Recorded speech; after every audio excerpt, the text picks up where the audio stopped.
Puss in Boots might have been the biggest surprise I've had when walking into a film in a very long time. Before this movie came out in cinemas in the UK, I had no intention of going to see it. I didn't even know it was going to be coming out. However, I did end up finding out around about a week before release here in the UK, and that was because of TikTok. I never thought I'd be saying this, but I think TikTok might have actually done something amazing for me. I kept seeing all of these edits of the character that we later learn is Death and Puss in Boots constantly. The eeriness of almost every single shot I saw of Death and the sincerity of many of the different characters within this film was really drawing me in. I kept seeing more and more of these edits, which eventually led me to just surprise my girlfriend and say that her Valentine's date was us going to go see the new Puss in Boots film. Before all of this though, we had been doing weekly movie nights, where recently the set of films that we had just been watching were all DreamWorks films, so this was in a way just perfect timing. Over the course of 3 weeks, I watched all 3 of the Kung Fu Panda films, which for me, I hadn't watched the last one at all, so overall, I can definitely say that it was actually good fun to go back and watch that, and I hardly remembered anything of the second film,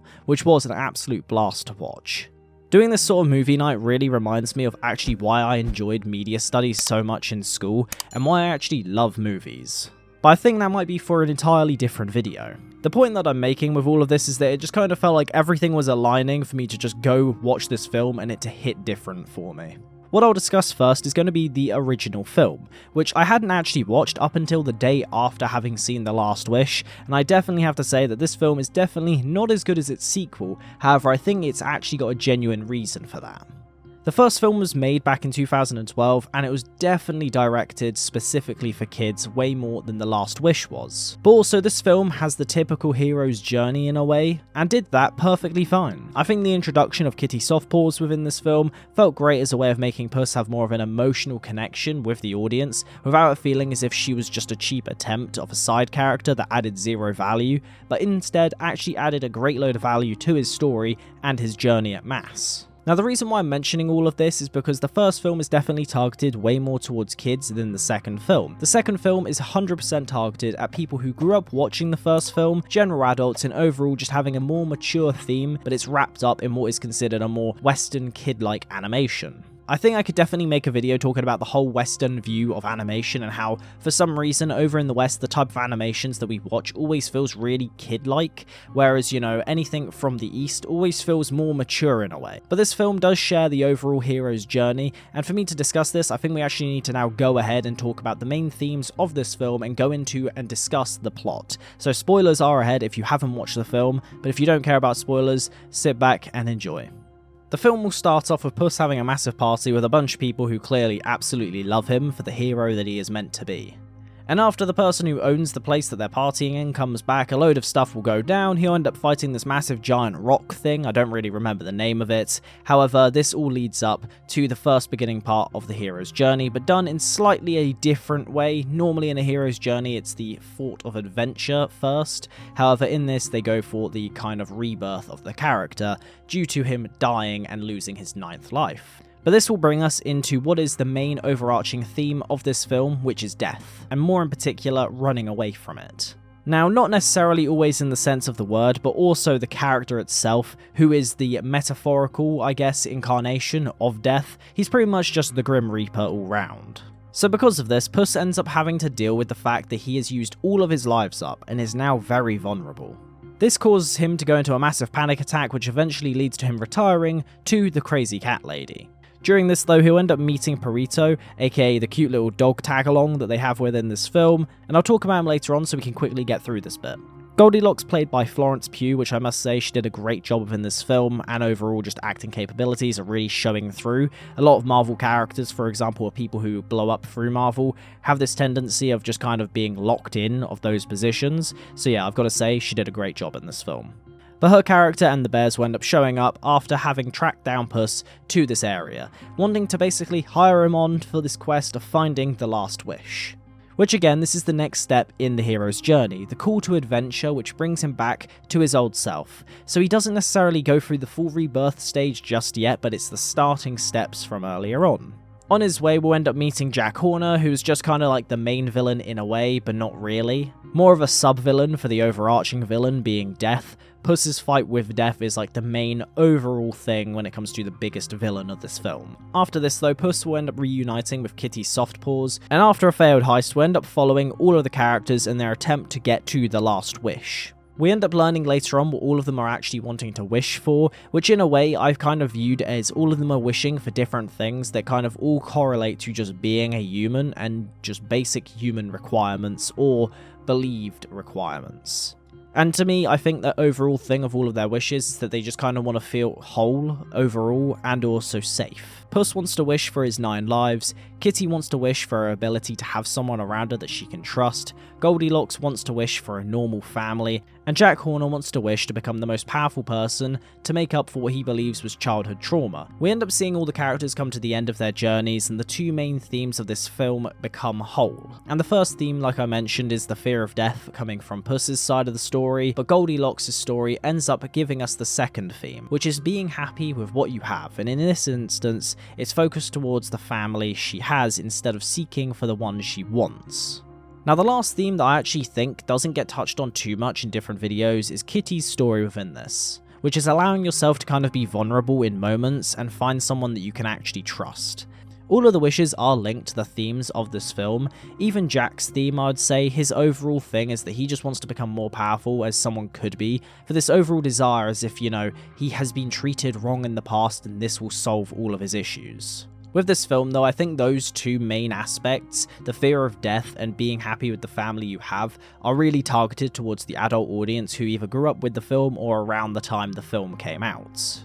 Even though I don't personally deal with this particular fear myself, I do deal with the actual fear of losing others around me. Because of that, I think the film was able to really highlight for me personally what I already knew to be true, but deep down I wasn't really wanting to admit, or at least I wasn't wanting to accept, which is that there is no reason to fear death, because at the time when it's going to be coming, all you can do really is confront it and accept it. There's no actual reason because you can't change it.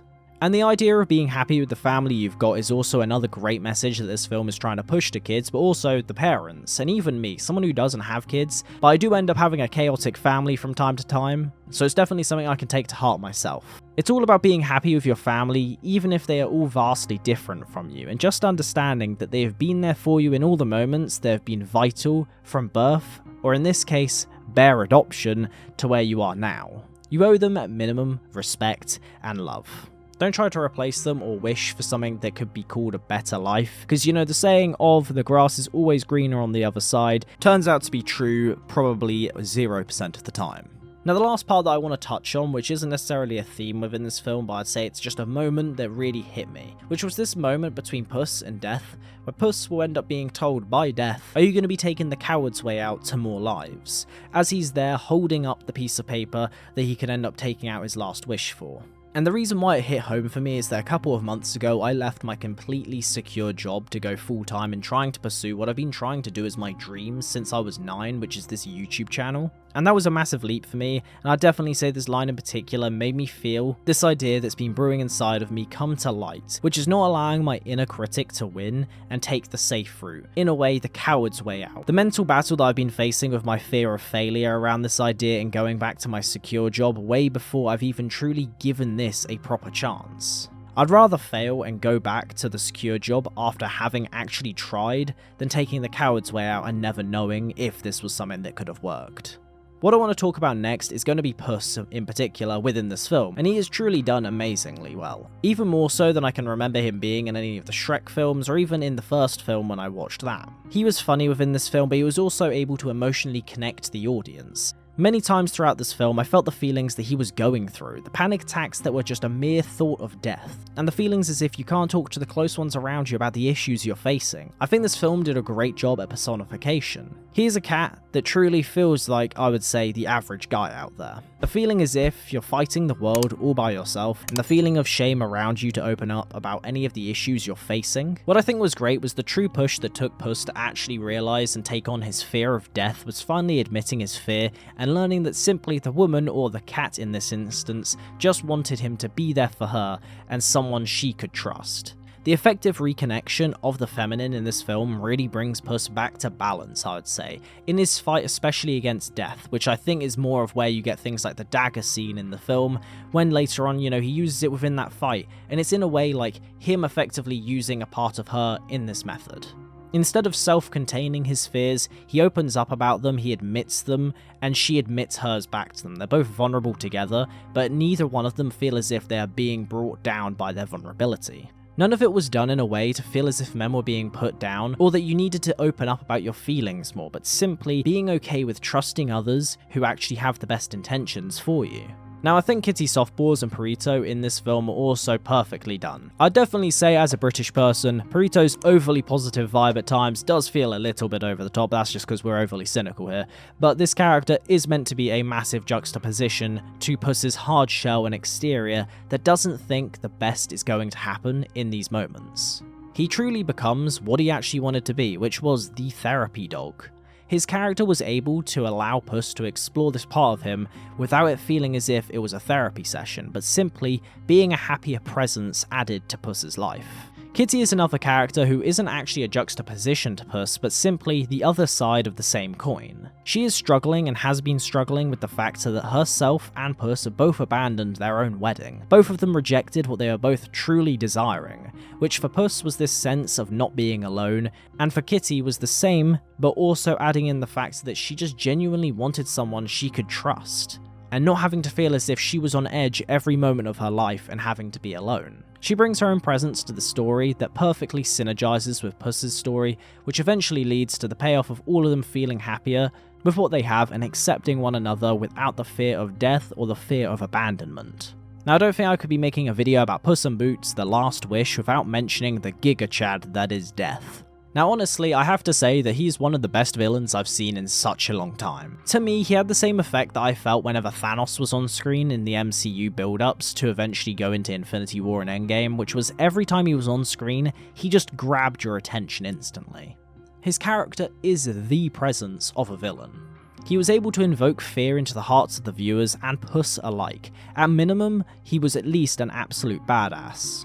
Or at maximum, absolutely terrifying for some of the kids in the theatre that I was in. Yeah, I genuinely was surprised that some parents brought their kids to this film, because there was literally 3 or 4 year olds genuinely crying when death came on scene, quite surprising. There are many different things, from the fact that during this film he appears to be in the background of what's going on, he doesn't appear on the map as well, and this just shows that he was only there for Puss and is simply death as a concept and not a being. His role within this film isn't to kill Puss or even scare him, simply to actually make him value his own life and be more than the hero he believes himself to be, and feel genuine happiness with living his best life in his last life. Not some mediocre coward's existence as a crazy cat lady's 1000th cat. This film, in my mind, is the perfect way to blend a kid's film into an adult's film. It had the darker tones that the adults can actually find value in, but also gave those elements that make kids not too scared to watch, but like I said earlier, some kids were genuinely crying. It's the perfect medium between both of these realities. Overall though, this film, in my mind, is one of the best DreamWorks films, if not the best DreamWorks film, and or the best Western animated work of art I have seen. And I honestly, that is actually something that is genuinely surprising, because I think a lot of us end up feeling as if, the old films we watched when we were younger, there could be nothing that beats them, but I would genuinely say this film does so much right that it's hard to even find a negative. The only negative that I could think of, and this was after quite a while of thinking, was that the animation style every now and again was being changed, but really it didn't make too much of a difference, and it made the choice to go in there with that bit for the actual impact of what they were showing. It wasn't necessarily a oh no, we've lost the budget, so we're having to change the animation style. It was literally we're doing this in certain moments to kind of emphasize whatever's happening or make whatever's happening look cooler.